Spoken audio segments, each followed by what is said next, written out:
Hello, friends. Good morning. I'm going to recite my last poetry of my poetry book. That poetry name is Shadhinotar Shad, Taste of Freedom. This was written close to 31 year back. So this is the shape of the poetry book. You can see it. So I was holding this book for last 31 years, my own poetry books, and the last poetry was right.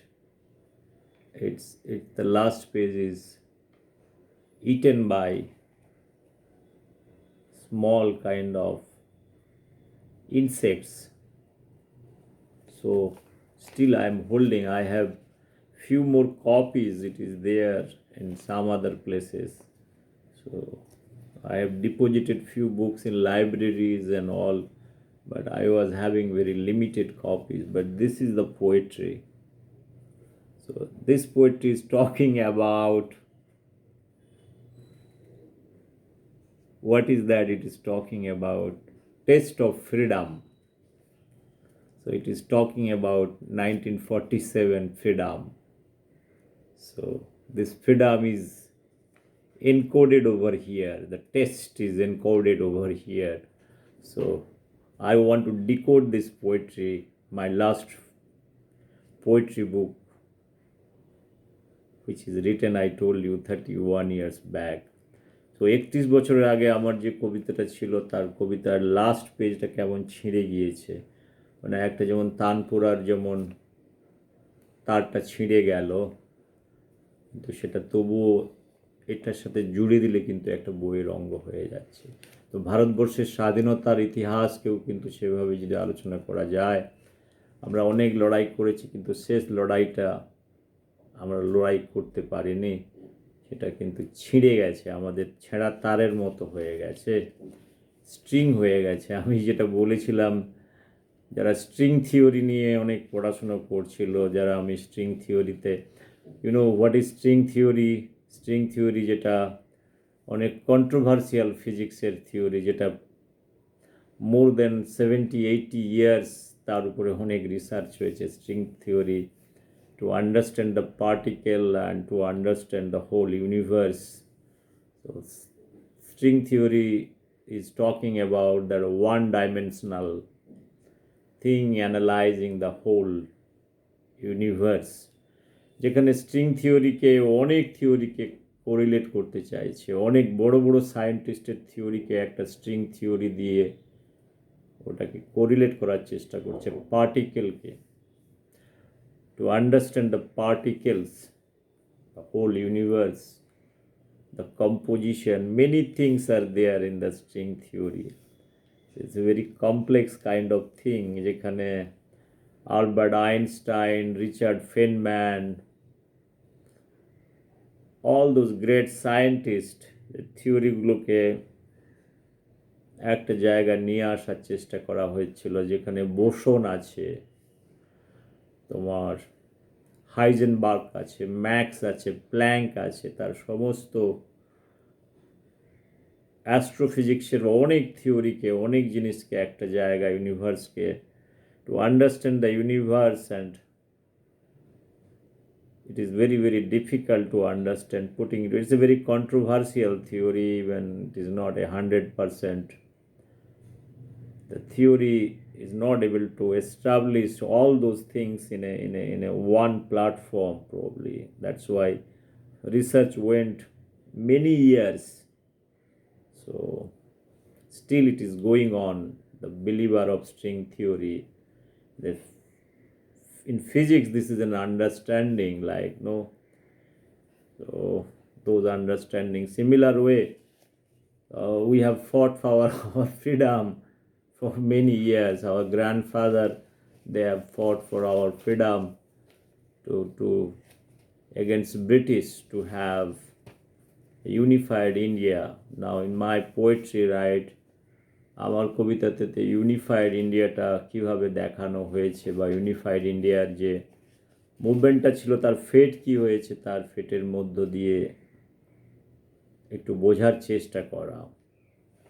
তো 31 বছর আগে এই কবিতাটা 45th independence of ইন্ডিয়ার উপরে এটা লেখা হয়েছিল। আর ওই সময় আমি পাঠও করেছিলাম, আমি খুব ছোট ছিলাম। তো আজকে বড় হয়ে গেছি, বড় হয়ে কবিতাটা একটু অ্যানালাইসিস করার চেষ্টা করছি। কবিতাটা একটু পাঠ করার চেষ্টা করা যাক। যেটা অনেকে স্ট্রিং থিওরিকে অনেকেই বলছে যে কোয়ান্টাম অফ গ্র্যাভিটি। তো কোয়ান্টাম অফ গ্র্যাভিটি, আমার গ্র্যাভিটি সেই হিসাবে দেখতে গেলে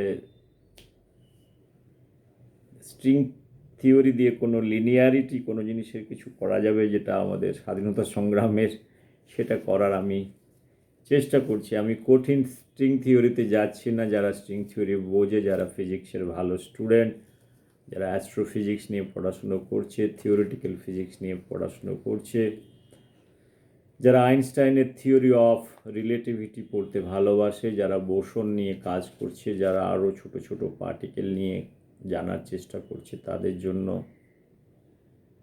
কোয়ান্টাম মেকানিক্স নিয়ে যারা কাজ করছে, ম্যাথমেটিক্যাল ফিজিক্স নিয়ে যারা কাজ করছে, তাদের ক্ষেত্রে চলবে। আমি জিনিসগুলো খুব একটা বুঝি না, বোঝার মতো যোগ্যতাও নেই, তবুও কবিতাটাকে একটু পড়ার চেষ্টা করছি। কবিতাটা ছিঁড়ে গেছে, কবিতাটা ছেঁড়েনি, বইটা ছিঁড়ে গেছে। কবিতাটাকে তো ছেঁড়া যায় না, দেশটাকে ছেঁড়া যায়,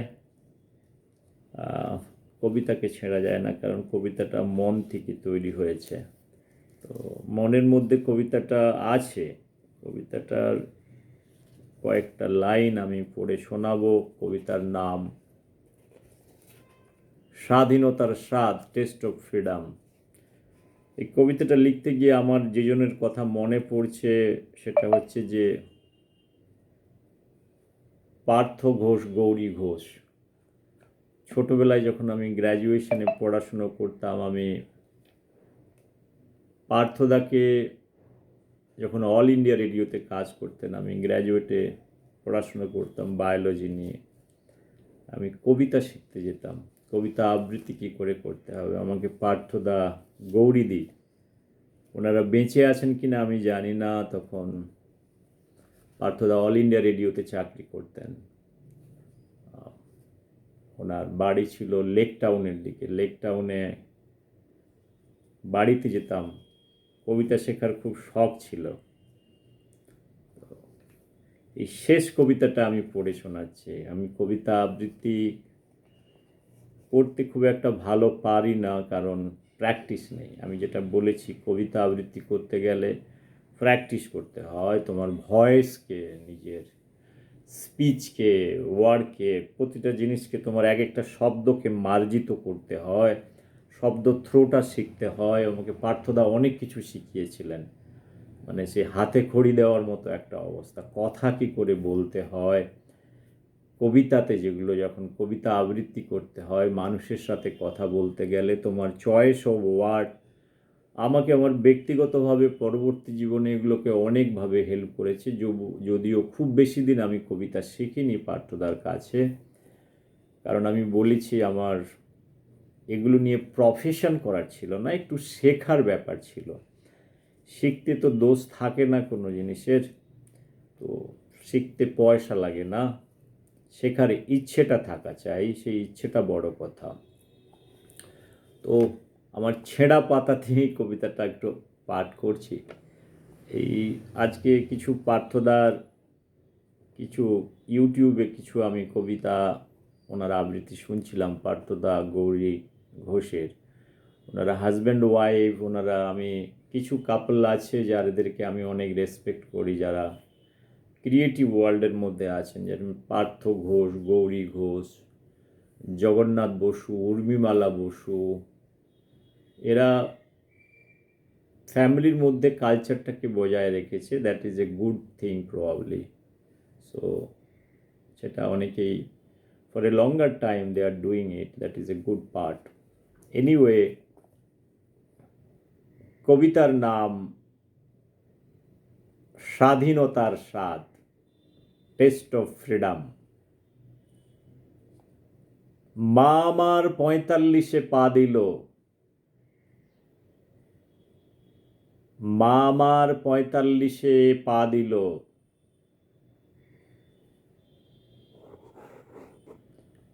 পথ পথ করছে নীল আকাশের নিচে, শহীদ বেদিতে মালা পড়ছে, পড়ছে কাঁটার আঁচড়।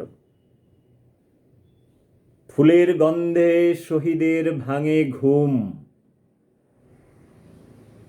বক্তার শেষ নেই। 1 ঘন্টা 15 মিনিটের বক্তৃতায় দেশ এগিয়ে গেছে দুধের বাটি ফেলে। চিবুচ্ছে মোগলাই কাঁটা চামচ আর হাড়ের জুস। মরা মায়ের চোখের জল মুছতে ব্যস্ত শোষকের দল, ব্যস্ত সীমান্তের কাঁটাতারের বেড়া। পরমাণু চুল্লি নির্বিঘ্নে বানিয়ে যাচ্ছে পোড়া রুটি। 50 কোটি বেড়াল উঁকি দেয় রান্নাশালে, লঙ্কার ধোঁয়া খেয়ে ঘরে ফেরে। মা আমার এগিয়ে যাচ্ছে তর করে, যেন এক বুলেট প্রুফ গাড়ি। মা আমার শক্ত পাথর, চোখের জলে বন্যা হয় না, শাড়ির আঁচল ভেজে না, চোখের কাজলে চোখের জল যায় শুকিয়ে। মা আমার দয়াময়ী, আটার বাটি ফেলে দিয়ে বলে, খোকা ফ্যান খাবি আয়। মা আমার দয়াময়ী, হাবলু বাবলারা মায়ের ছেঁড়া শাড়ির ফাঁক দিয়ে আকাশ দেখছে আর ফেলছে দীর্ঘশ্বাস। অন্ধ ভিখিরি চোখে দৃষ্টি পায় দুর্লভ দর্শনে, ভিতরে রান্না হয় আদা আর কাঁচকলা। খালি পেটে ঢেকুর মারে বাল বাচ্চার দল, মায়ের মুখ যেন মামনির ডল।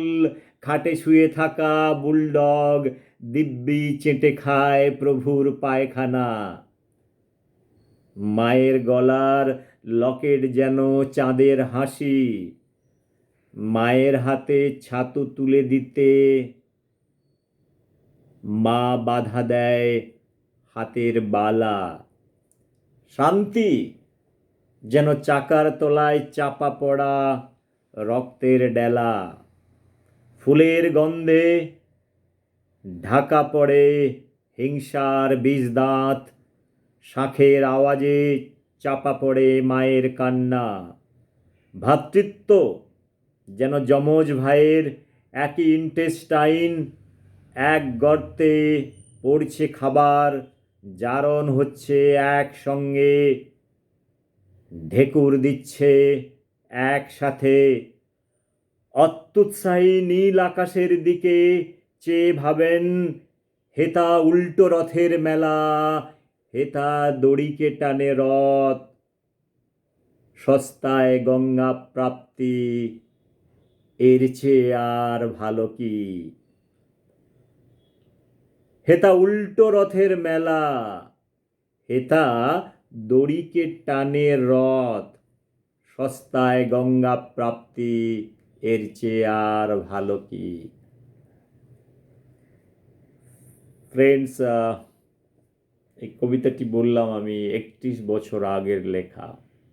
45th ইন্ডিপেন্ডেন্স ডেতে এই কবিতাটি আমার লেখা এবং পাঠ করা হয়েছিল। 45 বছর আগে ভারতবর্ষের পলিটিক্যাল অ্যান্ড সোশ্যাল সিচুয়েশন অনেক খারাপ ছিল। তার থেকেও বড় যে স্বাধীনতা নিয়ে যেটা কথা ছিল, সেই স্বাধীনতা আমাদের, যেটা আমি বলেছি এতক্ষণ পর্যন্ত, স্ট্রিং থিওরির কথা বলছি আমি। স্ট্রিং থিওরি মানে একটা তুমি একটা স্ট্রিংয়ের মধ্যে তার সমস্ত জিনিসগুলোকে তুমি চাইছো, একটা কন্টিনিউটি চাইছো যে জিনিসটার মধ্যে, সেটা কিন্তু হয়ে ওঠে না। স্ট্রিং থিওরির ব্রেকআপ হয়ে গেল 1947-এর, এটার ব্রেকআপ হয়ে গেল।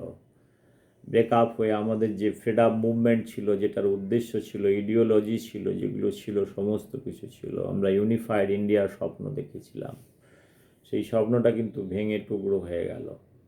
কারা করলো, কী জন্য করলো, সেগুলো নিয়ে আমি যাচ্ছি না, আমি আউটকামটার কথা বলছি। ভারত হয়ে গেল, পাকিস্তান হয়ে গেল, 1971 বাংলাদেশ পাকিস্তান থেকে সেপারেট হয়ে গেল, ধর্মের ভিত্তিতে হলো।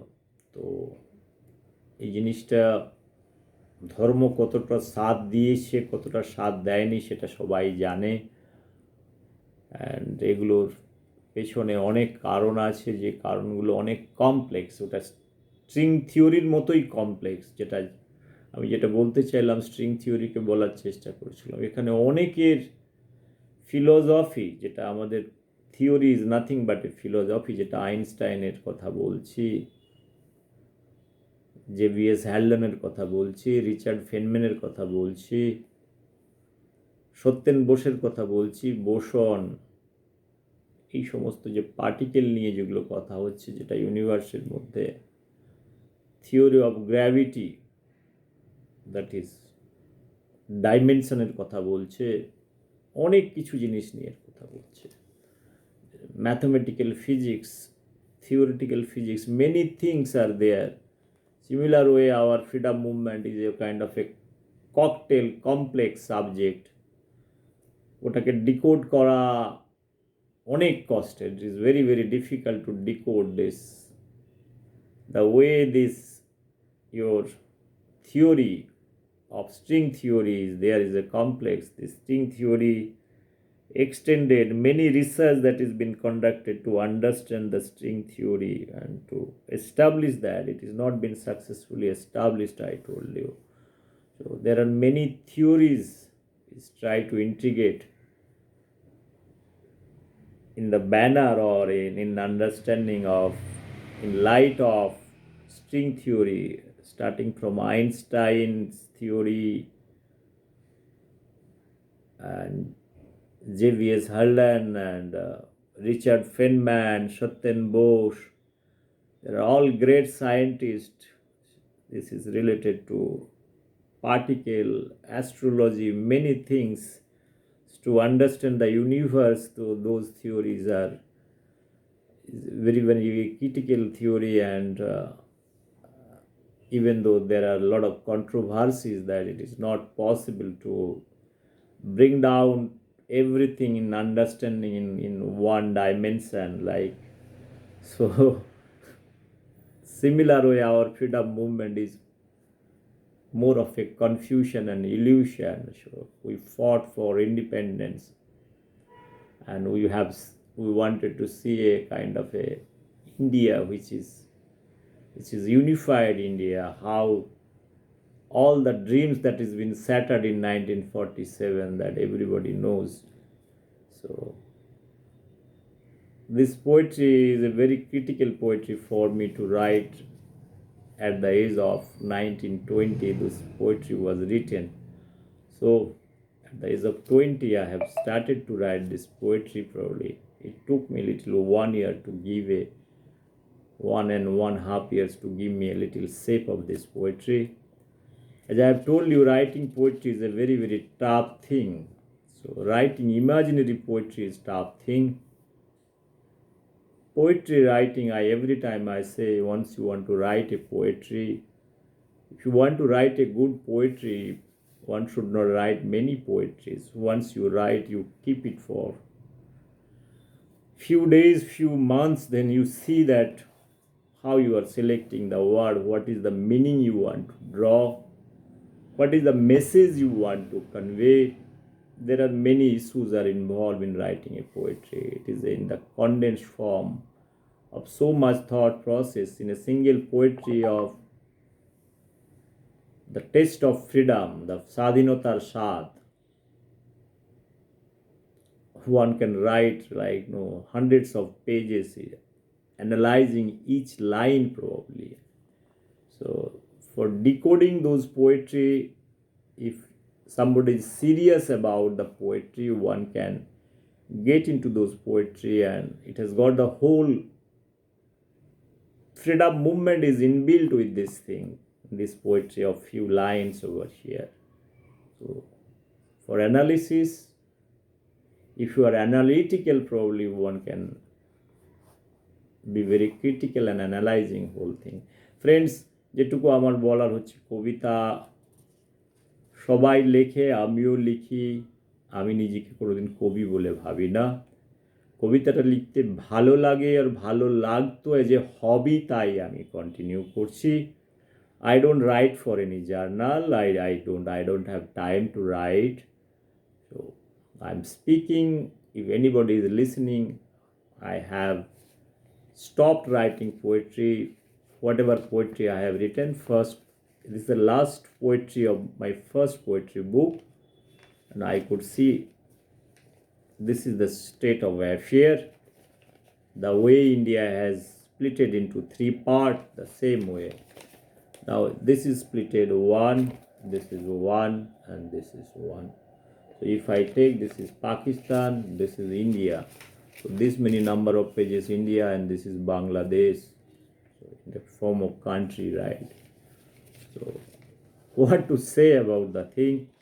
I am trying to reorganize my poetries in the form of a book. I have one more book that is also close to 60-65 poetries.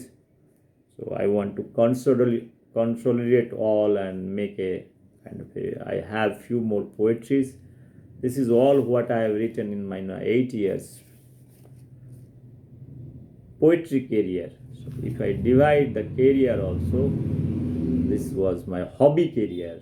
So after that I have left poetry because of many things, because I told that poetry doesn't give you anything, it doesn't fit the society, it's useless thing to write poetry. I have given up everything. So now, because of this corona has told that you have enough time now, you do little exercise. So I'm doing little exercise of my own poetry. I'm trying to understand what I have written. I'm trying to understand what are the things probably in one dimension, second dimension, third dimension thought I am giving, because I am more mature now. At the age of 16, 17, 18, 19, 20, 21, the kind of maturity level, the kind of poetry I have written, definitely I want to go back and refresh my youth, what I used to write, or those are very kind of a junk food or not. So I have every right to analyze. I do not, if anybody is interested, probably they can get into it and understand what kind of thought process I had. I have tried to review my poetry in many ways. Whatever my limited thoughts I have, limited literary knowledge I have, even I am not a student from literature or from this background, I am a student from science. So I really do not understand what is happening in present literature, who is writing what kind of poetry. I have knowledge up to few people, up to, I can say, Sunil Gangopadhyay, Shakti Chattopadhyay, then Joy Goswami, and few other poets probably I know.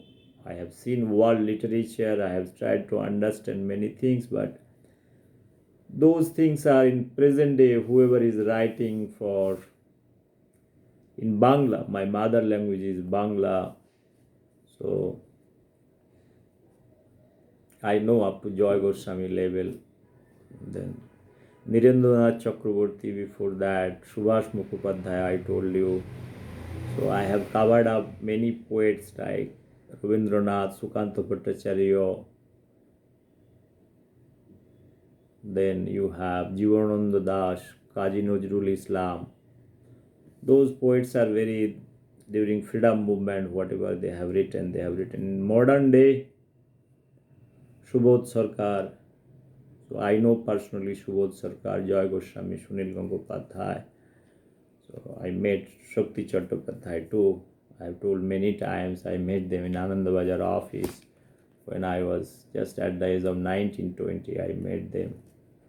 So I've tried to also recite few of my poetry in little occasions probably. Those are not great thing because I have not given honestly time to my poetry. Whatever I used to feel, I used to write. That is probably one good thing I am finding after many years. I am finding it is a good, at least it's a documented thing. I have many things to speak. Otherwise, if I could not have written all those things today, probably I could not have spent this much money.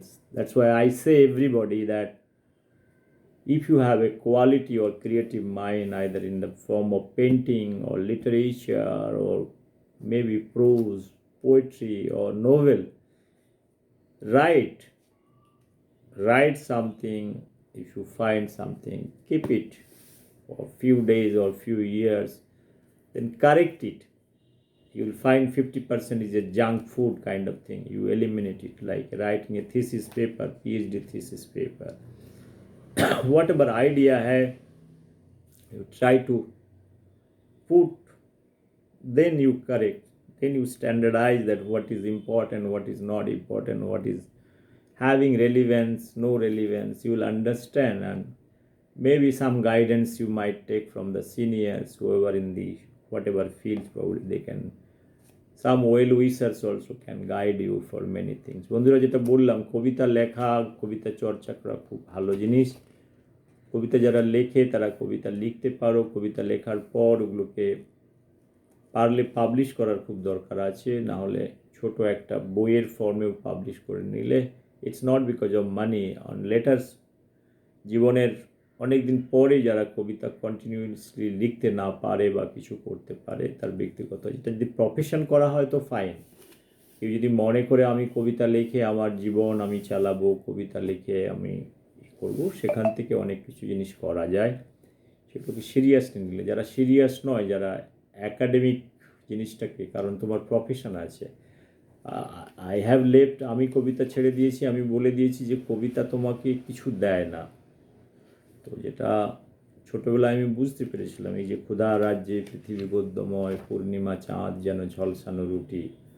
তো কবিতা লিখে কিছু হয় না, কবিতা লিখে পয়সা পাওয়া যায়? কোন পাবলিশার্স আছে তোমাকে অনেক পয়সা দেবে জীবন চালানোর জন্য? সেরকম কিছু নেই, সমাজও দেয় না। কবিতা লিখলে তুমি সমাজ থেকে আরও 4টে কথা শুনবে, সেগুলো নিয়েই কথা।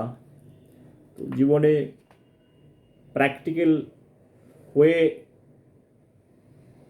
কাজকর্ম করার সাথে সাথে হবি হিসেবে যদি এটাকে কন্টিনিউ করা যায়, সেগুলোকে রাখা, তোমার এগুলো তোমার নিজের ক্রিয়েশন, এগুলোকে তোমার পেন্টিং হয়ে গেল, কোনো তুমি নোবেল লিখলে বা কিছু করলে, এগুলোকে রাখা, সংগ্রহ করে রাখা আর পাবলিশ করা। ছোট ম্যাগাজিন, বড় ম্যাগাজিন, যেখানে পারা যায় এগুলোকে একটা পাবলিশ করারও দরকার আছে। পরে when you are after 45, 50, you will understand that those things what you have written, তুমি নিজে আলোচনা করতে পারবে যে আমি ছোটোবেলায় কেমন ছিলাম, আমার পেন্টিংটা কেমন ছিল, আমার ক্রিয়েশনটা কেমন ছিল, কেমন লিখতাম, কেমন বাংলা শব্দগুলো বেরোতো, সেগুলো নিজেই ব্যাপারগুলোকে বোঝা যাবে।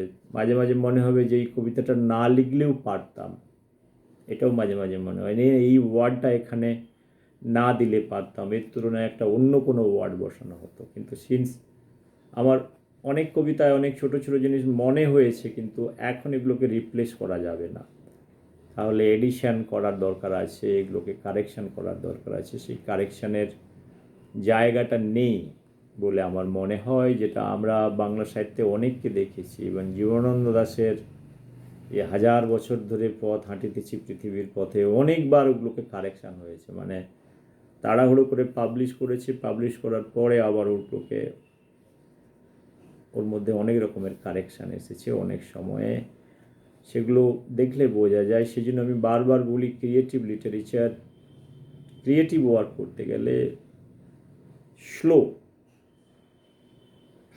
করে যেতে হবে। সেই স্লো হওয়ার একটা দরকার আছে, কারণ তুমি once you publish it, there is no question of modification because already the first circular is in circulation. The second circulation তুমি যদি কারেকশন করে ওটাকে আবার মডিফাই করো, টাইটেল চেঞ্জ করে দাও বা কিছু করে যাও, the test will be lost.